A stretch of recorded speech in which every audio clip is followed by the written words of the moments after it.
yan. Saksakin mo. Isa pa.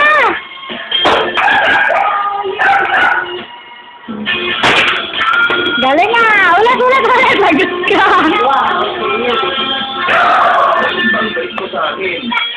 Dali. Sa kanya minsan. Sabi ni Darren. Bugod. Saksakin mo. Boosh. Mahal mo ba ako? Boosh. Patay. Ulit. Lagay mo dun. Sally. Nakatitig lang siya sa akin na parang... Bagal. Bilisan mo na. Ang nasa puso niya. Hey, bilisan mo na na. Mahal mo ang isang babae may anak pero hindi naman kasal. Dagdag na kaloka sa kanya. Pagod? Pagod ka na ba? Sinabi mo na hindi ka kasal. Mabilis niya sagot. 1, 2, 3, go! Patay. Nagpapadudo pero iba ang nararamdaman. Lagot. Na mapunoon kay Mama. Sayo ka na muna. Pata-pata dyan. Sayo ka muna. Pata-pata gentleman.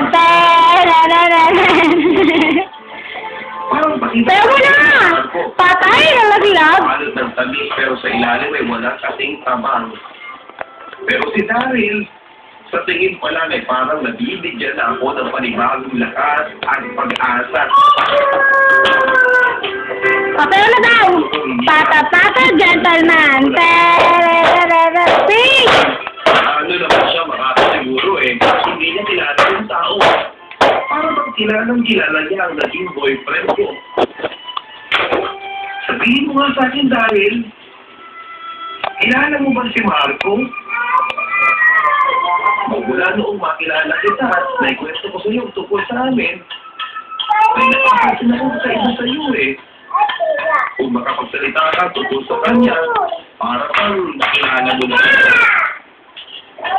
Dahil yung sinabi mo, hindi siya naganap sa akin ng kapal. Wala naman akong tinikwento sa iyo tungkol dyan eh. Kilala mo ba si Marco? Hindi muna nagsalita si Daryl. Nilapag niya muna ang una ng anak ko.